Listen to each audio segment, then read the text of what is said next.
Bonjour à tous. Ici Evelyne Pelletier du portail La Mosaïque, des éclaireuses, une armée qui se lève au service de l'Éternel. En ce jour du 22 mars, c'est la suite de Moïse, mais vous voyez comment que le Seigneur m'emmène dans l'histoire. On parle de Moïse, il m'emmène dans un verset qui explique ce que Moïse vit et ce que la situation révèle pour des guérisons intérieures, des guérisons de l'âme et aussi le pardon.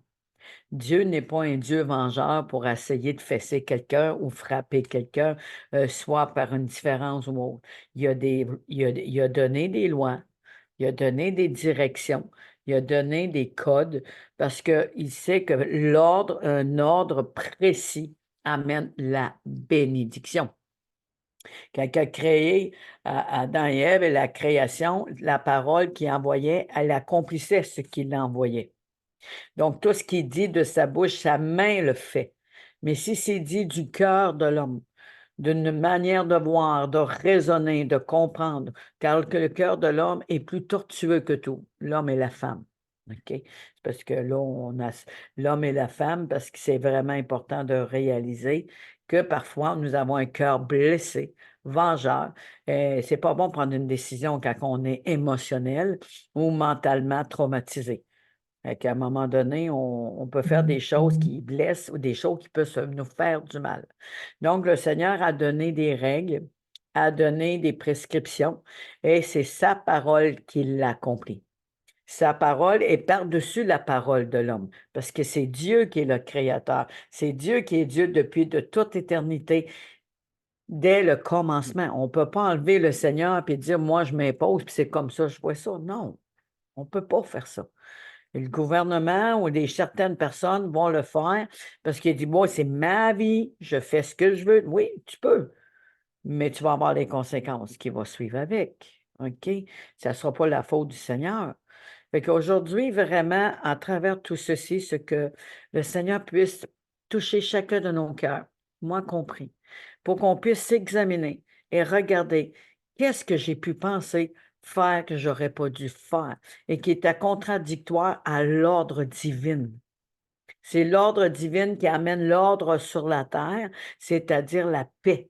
Et s'il y a autant de fléaux, s'il y a autant de choses qui vont mal, c'est probablement qu'ils ont voulu prendre la place de Dieu. OK?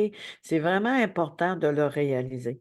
Comment que de différents, des infirmités, les religions, les couleurs, la pauvreté, les personnes qui ne pensent pas comme les autres se font juger.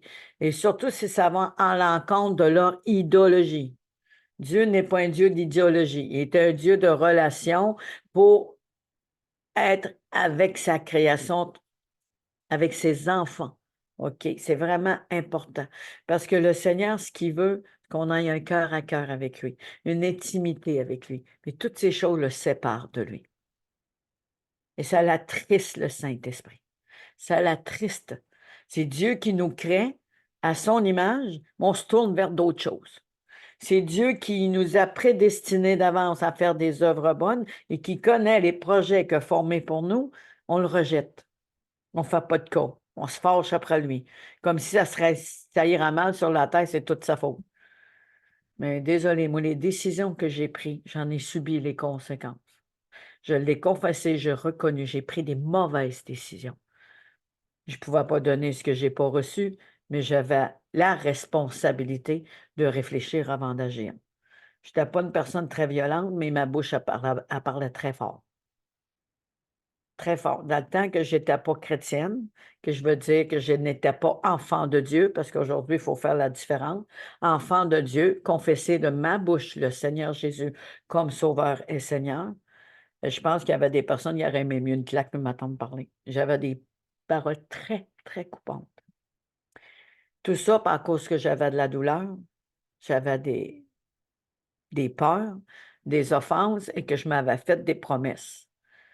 Mais quand je me suis tournée vers le Seigneur, non seulement j'ai pardonné aux personnes, je me suis pardonnée, j'ai appris à m'aimer. Et aujourd'hui, je ne suis plus la même. Il y a encore de la restauration, un processus, parce qu'il y a des plaies qui sont très, très, très, très profondes. Mais le Seigneur fait des choses merveilleuses. Ce qu'il a fait pour moi, il va le faire pour vous. Mais ça dépend de vous. Ça dépend de vous. À ceux qui ont écouté depuis le 11 mars, puis qui ont resté, qui ont continué à suivre, ben, ils ont compris des choses. Ceux qui ne l'ont pas fait, mais ce sera peut-être bon que vous pouvez aller l'écouter à partir du 11 mars. C'est vraiment important parce que c'est une manière de voir, c'est une manière de comprendre selon le cœur de Dieu. Ne l'oubliez pas. Même les athées, ils disent qu'ils croient en rien, mais ils croient à sa décision. Donc, il y a une foi à quelque chose. Il y a une foi à quelque chose, à sa décision, même si c'est pas bonne. Il croit qu'il a pris la bonne décision. Fait que c'est impossible qu'une personne croit en rien. OK? Impossible. Il croit toujours à quelque chose, les bonnes ou les mauvaises choses. C'est vraiment important. Donc, que le temps qu'on va passer ensemble, que vos cœurs soient libres, sans haine, sans rancœur, sans jugement, sans discrimination ou racisme. Vous allez comprendre pourquoi que je parle de cette manière au courant du partage. Parce que beaucoup ont vécu de l'intimidation, ils ont de la discrimination, ils ont vécu aussi du rejet, de la violence verbale, de la violence mentale et aussi physique. Il y en a qui ont été détruits tellement dans leur cœur qu'aujourd'hui, ils ont voulu tout abandonner. Mais le Seigneur les a gardés. Probablement, ça va parler à des personnes aujourd'hui. Partagez. Partagez massivement. Partagez pour faire du bien à ces personnes, pour qu'ils puissent recevoir une délivrance, une libération, une restauration, une vision d'une vie meilleure à cause du Seigneur qui est dans leur vie. C'est vraiment important. J'amène pas ces messages pour emmener ces messages. Il y a une parole pour vous. Père éternel, je te loue et je te rends grâce. Que l'esprit de révélation, ton esprit de révélation, soit sur nous. Que ma bouche sert à bénir. Que ma bouche, Seigneur, amène la délivrance. Que ma bouche amène la libération. Que ma bouche, Seigneur, soit comme la foudre contre l'ennemi, contre ces choses, Seigneur, qui n'est pas de ta volonté. Je te remercie que tous ces cœurs, toutes ces personnes que j'emmène devant ton trône de grâce, afin que ta grâce et ta miséricorde leur soient accordées pour leur porter secours et rencontrer leurs besoins. Seigneur, je te remercie que ton ciel puisse être ouvert et venir faire une œuvre. Au nom de Jésus, au nom puissant de Jésus-Christ de Nazareth. Je loue l'Éternel pour tout ce qu'il va faire encore aujourd'hui. Gloire et gloire à Dieu. Grand de mes tracas, Jésus-Christ m'a dit ceci: ne crains rien et la foi, abandonne ton fardeau et n'oublie pas qui je suis.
Bonjour. Quelle merveilleuse journée encore, quelle merveilleuse journée. Bonjour à tous ceux qui sont sur YouTube et sur les différentes plateformes et réseaux que j'ai envoyé les partages du direct pour que vous puissiez avoir accès au YouTube.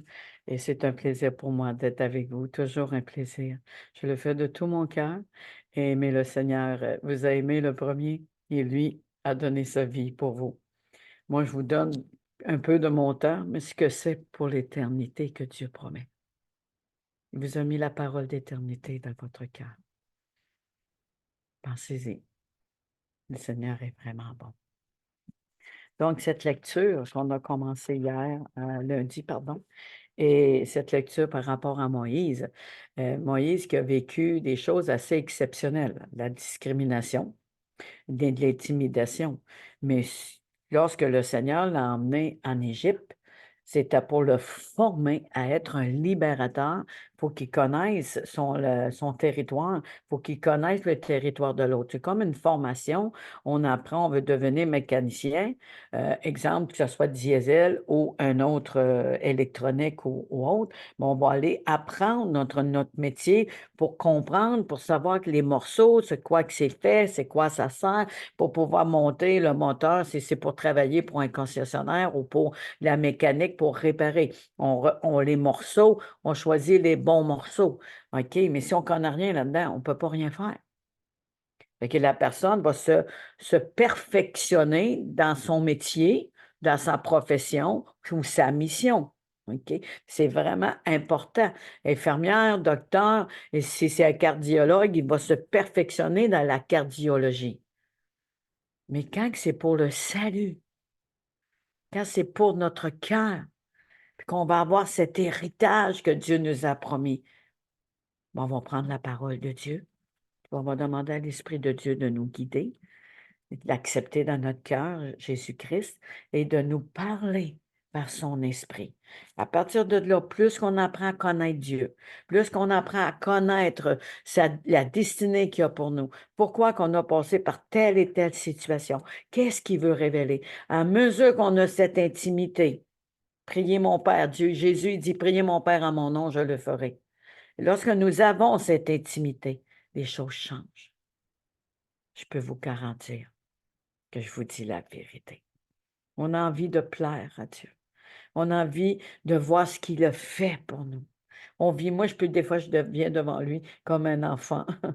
Parce que là, je suis comme, mais là, papa, regarde ce qui arrive dans le monde. Puis il y a d'autres fois, je suis comme, ah, Seigneur, puis là, je prie vraiment comme une maman ou une femme de Dieu, mais avec la parole de Dieu. Pas avec des pensées humaines qui ont souffert. Dieu veut venir guérir les cœurs. Il n'est pas là pour juger, ni accuser, ni condamner, mais il vous aime d'un amour inconditionnel. L'histoire de Moïse, on sait qu'il y a eu un meurtre parce qu'un des siens a été tué. Et là, il a tué un Égyptien. Et à partir de là, il fait face à deux personnes qui sont violentes, les uns et l'autre, des frères. Il les reprend. Qui est-il, toi, pour que tu te prennes pour notre chef? Moïse a fui parce qu'il s'est dit, Pharaon, il doit le savoir. De fil en aiguille, il arrive. Au cours de cette traversée dans le désert, sa fuite de son passé, de ses erreurs, de la peur, de dire, mais ce que je fais sur la terre? Et la crise existentielle vient. Moi, quand j'ai donné ma vie à Jésus, j'ai fait une crise existentielle. Seigneur, pourquoi tant de misère? Pourquoi j'ai mal? Pourquoi je souffre? Pourquoi tel? Il n'y a jamais eu autant de pourquoi. Et là, c'était ma crise existentielle. Pourquoi tu m'as créé? Pourquoi, Seigneur, que tu m'as créé et que je vis des choses aussi difficiles? J'étais meurtrie dans mon cœur. Je criais dans mon cœur. Je fuyais. J'étais comme dans un désert spirituel.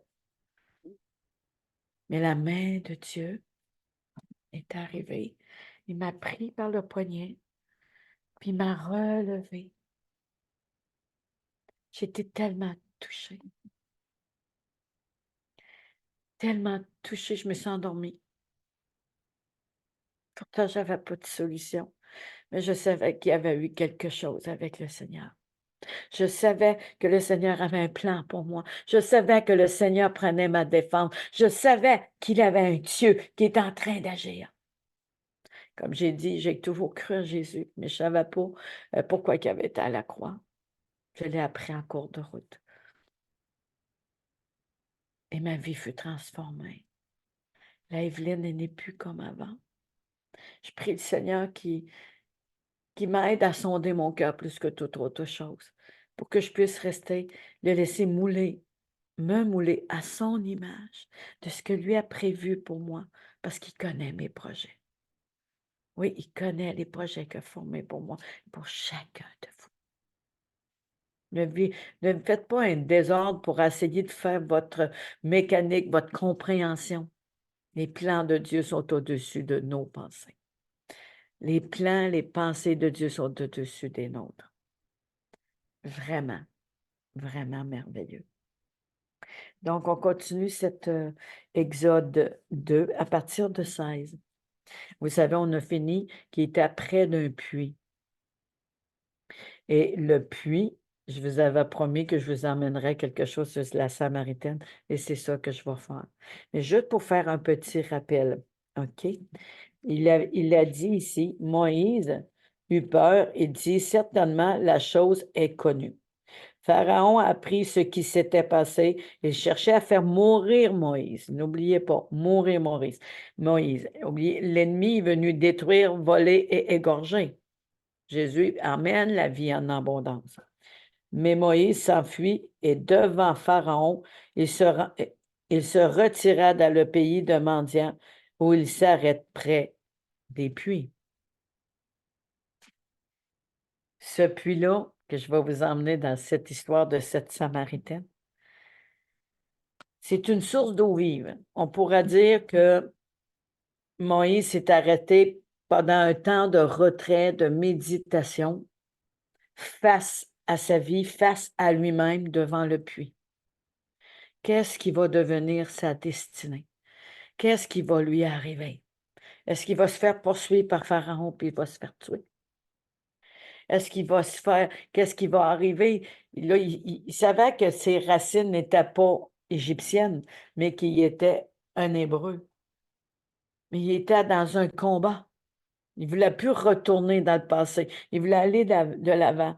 Mais il voulait quand même avoir une destinée, avoir quelque chose de merveilleux dans sa vie.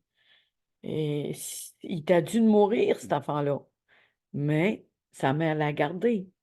La fille de Pharaon a vu que c'était un bel enfant, mais de cœur, il y avait quelque chose, un rayonnement de différent. Parce que le Seigneur, elle l'avait choisi. Il nous a choisis, chacun de nous. Mais c'est à nous à répondre, me voici éternel, je t'écoute. C'est à nous à faire un pas. Voilà ce qu'il nous dit dans Jean 4, la rencontre de Jésus avec une femme de la Samarie. Les pharisiens entendirent que Jésus, le disciple, que Jean, il baptise. Là, il parle du baptême ici, puis dans son trajectoire, il s'en va voir cette Samaritaine. Donc, un jour, Jésus se présentait au puits, devant la Samaritaine qu'elle était jugée. Elle était rejetée, mal aimée, discrimination, racisme, différence, jugement. Cette femme, elle avait besoin d'être aimée et donnée aussi, aimée, mais elle a été rejetée. Probablement que les hommes mouraient ou ils fuyaient. Elle se ramassait souvent face à elle-même. À tous les jours, elle allait chercher de l'eau au puits, mais toujours dans le soleil du midi parce qu'elle avait peur d'être lapidée verbalement ou avec des pierres, jugée ou bafouée, qui sait, peut-être encore plus. Cette femme-là, elle s'isolait des autres. Donc, l'histoire commence dans Jean 4 à partir de 7. Une femme de Samarie vient chercher de l'eau. Jésus lui dit, donne-moi à boire. Ses disciples sont allés à la ville pour acheter à manger. La femme samaritaine dit à Jésus, comment, toi, un juif, tu me demandes à boire à moi, une samaritaine? Vous voyez le jugement, la discrimination. Comment un juif peut demander à boire à une Samaritaine, elle qui était rejetée des Juifs religieux. OK? Jésus il disait qu'il était un Juif, mais il ne rejetait pas personne. Il aimait. OK? Fait que Jésus n'est pas une religion, il n'est pas une idéologie, il n'est pas une manière de doctrine ou de raisonnement. Il est vraiment à part des autres.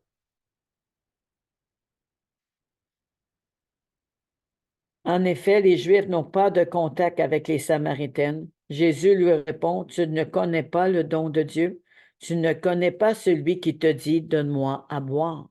Je répète, Jésus lui répond, tu ne connais pas le don de Dieu. Le don de Dieu, c'est une grâce qui nous est faite. C'est une grâce que Jésus est en train de lui accorder. C'est une grâce spéciale qui soit là avec elle. Tu ne connais pas celui qui te dit, donne-moi à boire. Sinon, c'est toi qui demanderais à boire. Je te donnerai une eau pleine de vie. Moïse est au puits et Dieu va lui servir une eau pleine de vie ou une source d'eau vive jusqu'à l'éternité. Mais c'est encore là, c'est dans la confiance, c'est dans l'intimité que cette eau vient et on ne plus soif des choses du passé, mais la nouvelle vie que Dieu nous réserve. Seigneur est tellement bon. La femme lui dit, Seigneur, tu n'as rien pour puiser de l'eau et le puits est profond. Voyez l'ignorance, simple d'esprit spirituel. Elle n'a pas cherché Jésus. Elle n'a pas cherché à le connaître. Elle n'a pas reconnu que c'était Jésus. Pour elle, c'était un homme ordinaire qui était devant elle, qui lui demandait de l'eau. Mais comment tu n'as rien pour puiser? C'est quand on commence à penser à la manière humaine, on ne voit pas qu'il y a une vie meilleure qui s'en vient, qu'il y a des révélations, puis que Jésus a fait quelque chose pour nous. Parce qu'on est centré sur nos manières de penser et de voir. Et cette femme-là est apprise avec des différends de racisme, de discrimination, d'intimidation, de jugement et de rejet. Les Juifs ne parlaient pas à une Samaritaine. Parce que la Samaritaine était représentée d'une personne comme si elle a la lèpre, qu'une personne qu'il ne faut pas parler à elle, qu'elle va nous souiller. Jésus n'a pas pensé comme ça. Jésus n'a pas pensé comme ça. Elle était loin de penser que le Seigneur est en train de faire d'elle une héroïne de la foi. Oh mon Dieu, il y a des fois, là. Oh Seigneur, touche les cœurs, touche les cœurs. Merci, papa. La femme lui répond, mais comment peux-tu prendre de l'eau? Cette eau est pleine de vie, peux-tu la prendre? Toi, est-ce que tu es plus grand que Jacob, notre ancêtre? Jacob qui avait puisé les puits, Isaac qui avait fait les puits. Et chaque puits avait un nom. C'était des jaillissements d'eau, mais il n'y a pas toujours eu des bons puits, mais il y avait des puits qui avaient des chicanes. Et là, c'était des puits amers, il fallait qu'ils creusent un autre puits.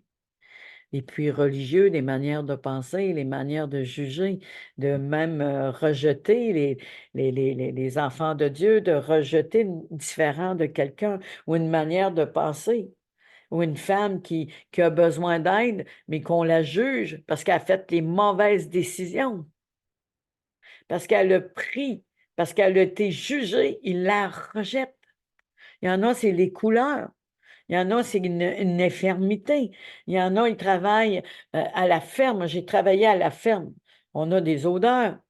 De toutes les manières, on est jeté, rejeté.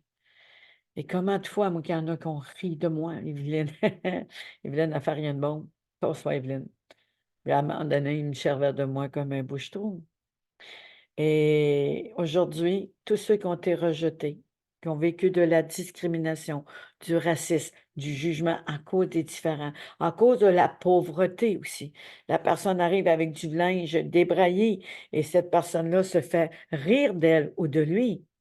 À cause que cette personne, elle n'a pas dû manger pour manger comme les autres, elle a juste une simple petite sandwich, puis il tasse son plat, puis il rit de la personne. C'est du vécu que je vous parle. Jésus est prêt à partager avec elle son eau vive. Il ne l'a pas jugée. Il ne l'a pas rejetée. Pourtant, il savait la vie qu'elle menait. Il le savait. C'est lui qui nous a donné ce puits. Et lui-même, avec ses fils et ses bêtes, il a bu l'eau de ce puits. Jésus lui répond, si quelqu'un boit de cette eau, il aura encore soif. Rien ne changera dans sa vie. Mais s'il boit l'eau que je lui donnerai, il n'aurait plus jamais soif.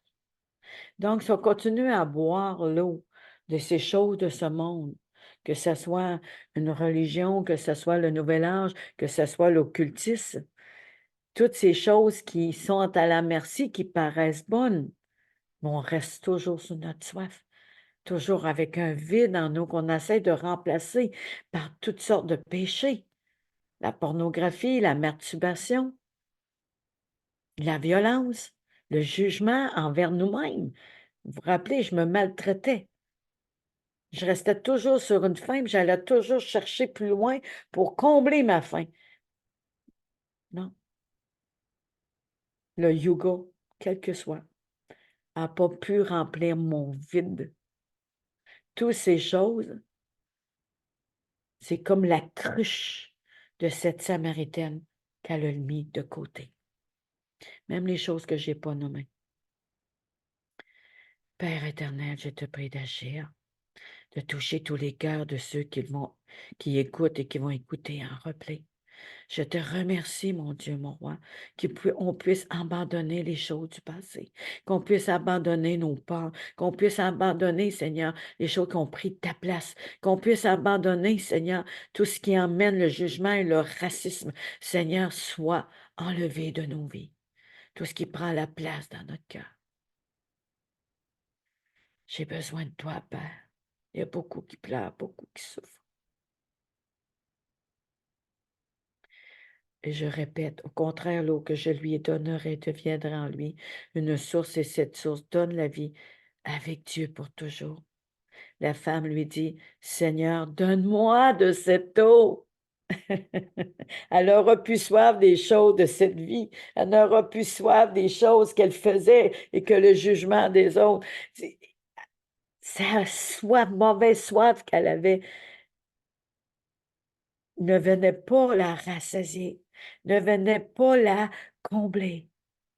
Et elle a sur l'heure du midi, à l'égard des regards, à l'égard de tout. Il fallait toujours qu'elle se cache, comme Moïse s'est caché près du puits, face à lui-même. Alors, je n'aurai plus soif. Je n'aurai plus besoin de venir puiser de l'eau ici, dit-elle. Jésus lui dit, va appeler ton mari et reviens ici. Écoutez bien qu'est-ce qu'elle répond. La femme lui répond, je n'ai pas de mari. Jésus lui dit, tu as raison de le dire. Je n'ai pas de mari. En effet, tu as eu 5 maris, et l'homme que tu as maintenant, ce n'est pas ton mari. Elle a eu 5 maris. Quelle est son histoire? Ses maris sont morts ou ils l'ont rejeté, puis ont été se satisfaire ailleurs. Moi, je calcule qu'ils sont décédés. Elle a marié un autre mari, un autre homme devenu. Et là, quand elle a vu que sa vie ne marchait pas, elle a fini par faire du concubinage avec quelqu'un d'autre. Et Jésus le savait. Jésus, c'est pas un médium. C'est pas un liseur de bonne aventure. Son esprit voit nos cœurs. Son esprit voit nos douleurs. Son esprit voit nos besoins. Il s'en va direct là pour qu'on soit délivré, libéré. Il n'a aucun mensonge en lui. Ah, Seigneur. À cela, tu as dit la vérité. Alors la femme lui dit, Seigneur, tu es un prophète. Il est plus qu'un prophète. Il est Dieu. Mais il l'a connu comme un homme. Pour eux, un homme ne pouvait pas être un Dieu. Pourtant, il était 100% Dieu, 100% homme. On va découvrir cette histoire, Pâques bientôt. Je le vois bien. Nos ancêtres samaritains ont adoré Dieu sur cette montagne, et vous, les Juifs, vous dites, le lieu où il vous adore, c'est Jérusalem. Jésus lui répond, crois-moi, le moment arrive où vous n'irez plus ni sur cette montagne, ni à Jérusalem pour adorer le Père. Vous, les Samaritains, vous adorerez ce que vous ne connaissez pas. Vous adorez ce que vous ne connaissez pas. On peut connaître le nom de la personne ou le nom de ce qu'on fait, mais on ne connaît pas vraiment ce qui peut arriver derrière. Comme une pièce de théâtre. Il y a un rideau, on ne voit pas ce qui se passe en arrière. Il peut se passer des choses terribles parfois. Il y a un voile devant nous. Et on se fait nos propres pensées, nos propres compréhensions, et c'est de là qu'il part toutes sortes de religions ou toutes sortes de croyances. Ah, Seigneur. En effet, le salut que Dieu donne vient des Juifs, mais le moment arrive et c'est maintenant où Dieu donne son esprit. Regardez bien. Les Juifs, nous adorons ce que nous connaissons. En effet, le salut que Dieu donne vient des Juifs, mais on parle de Jésus parce qu'il voit encore comme un homme. Mais le moment arrive et c'est maintenant, aujourd'hui, que Dieu vous parle, où Dieu donne son esprit. Alors ceux qui l'adorent vraiment, le Père, vont l'adorer avec l'aide, avec l'Esprit de Dieu, saint comme le Fils l'a montré ou révélé. Oui, le Père cherche des gens qui l'adorent de cette façon. Ils doivent l'adorer avec l'aide de l'Esprit Saint, l'Esprit de Dieu, en esprit et en vérité. Pas l'esprit du monde ou l'esprit de toutes sortes de croyances, mais l'Esprit de Dieu. Moi, j'ai lu dans Parole de vie, je crois. C'est dans Jean 4. Oui, j'ai lu Parole de vie. C'est ça qui fait que c'est défini, mais ça veut dire la même chose. La parole de vie, elle explique avec beaucoup de mots pour que les personnes comprennent. Et c'est vraiment important. C'est que le Seigneur veut vous remettre son esprit aujourd'hui. Aujourd'hui, à ceux qui veulent l'accepter, à ceux qui veulent l'inviter. N'oubliez pas le lien. Moïse était près du puits. La Samaritaine était au puits. Un, il était dans ses pensées de sa vie face à lui-même. Elle aussi, avec le geste d'aller chercher de l'eau, alors que cette eau-là la gardait assoiffée. Et Jésus lui a offert l'eau vive qui enlève la soif. Si on continue cette histoire dans Jean 4, cette femme, lorsque les disciples sont revenus voir Jésus, qui est arrivé avec la manger pour tout ce qu'il y avait besoin pour se nourrir, cette femme est partie en abandonnant sa cruche. Elle est partie en courant annoncer qu'elle avait vu un prophète, qu'elle avait vu Jésus, un homme de Dieu, et qui avait révélé des choses cachées et lui avait fait boire de son eau, qu'elle n'avait plus soif. Elle est partie comme une héroïne. Elle qui était jugée, elle qui était abandonnée, mise de côté, être fait face à ces personnes qui la jugent, ces personnes qui l'ont rejetée, qu'elle était due de s'isoler le midi au zénith. Cette femme-là, la peur, le rejet, l'esprit d'orphelin, la dépendance affective et tout ce qui essaye de remplacer, elle a abandonné sa cruche. Abandonnez votre cruche aujourd'hui et allez s'abreuver à la parole de Dieu. N'oubliez pas, il vous donne son esprit. Abreuvez-vous à la parole de Dieu. Et lorsqu'elle a parlé aux autres, allez-y, le voir, vous allez vivre des miracles. Moi, il m'a dit des vérités. Ils sont partis en courant pour aller voir ce qui se passe. Et pour revenir, ils ont dit à elle, c'est pas parce que tu me le dis qu'on le croit, mais parce qu'on l'a vu. Même Job a dit, je l'ai attendu, mais maintenant je l'ai vu de mes yeux vus. Que le Seigneur puisse vous toucher maintenant et que vous puissiez aujourd'hui, vous l'avez attendu, vous allez le voir de vos yeux vus.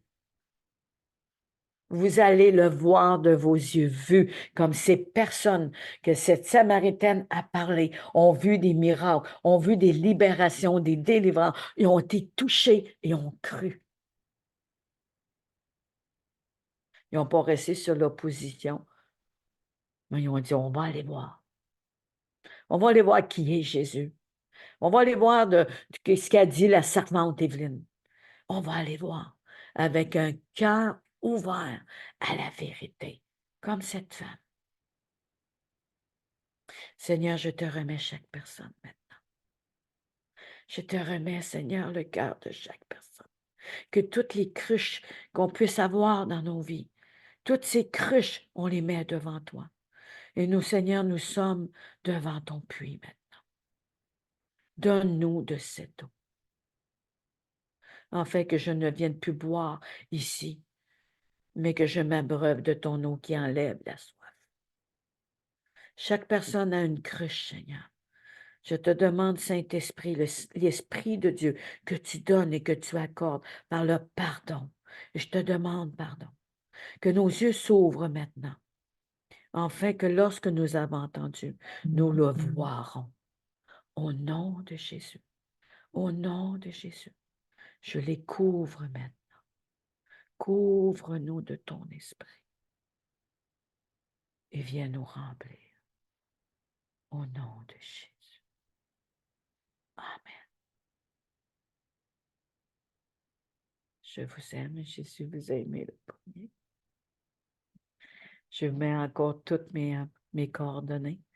Vous avez besoin vous avez des questions, vous avez besoin des tracts, avez besoin d'une Bible, vous pouvez m'écrire à le salut en Jésus, hotmail.com. Le salut en Jésus, @hotmail.com. Et vous m'écrivez pour ceux qui, avec un certain respect, et non pour me contredire, mais avec un cœur ouvert et respectueux. C'est vraiment important. Et je vais me faire un plaisir de vous répondre. Et moi, j'ai des personnes, c'est sûr, moi, je suis plus au Québec. Les personnes en dehors, c'est plus difficile. Mais je connais des pasteurs qui restent en Afrique, Burkina Faso et les autres endroits, même en France. Je connais des personnes avec les coordonnées, mais il y aura moyen de le livrer ou de vous l'emporter si c'est prêt. Voilà. Fait que le Seigneur puisse vous bénir, vous revêtir et vous faire connaître les ornements du salut. C'est vraiment important. Et moi, ce ministère fonctionne par des dons d'amour pour qu'on continue à propager la parole, améliorer la technique, mais aussi bénir ceux qui sont dans le besoin. J'ai des associés partout. Et parfois, ils ont des problèmes de connexion. Et ils ont des problèmes financiers pour leur continuité. Et nous sommes ensemble. Et ceux qui sont touchés, qui ont été bénis, ben, les petits dons d'amour, ça fait du bien aussi. Qu'on puisse vraiment continuer à porter cette parole dans toutes les nations à travers l'Internet. Et merci encore, que Dieu vous bénisse et à bientôt. À lundi, parce que là, on est vendredi. À lundi, on revient avec la suite et hâte d'attendre ce que le Seigneur a à vous dire.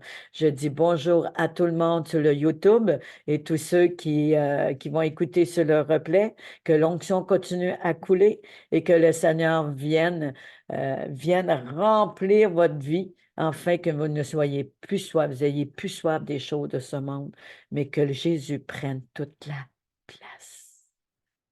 soyez comblés. À bientôt. Alléluia.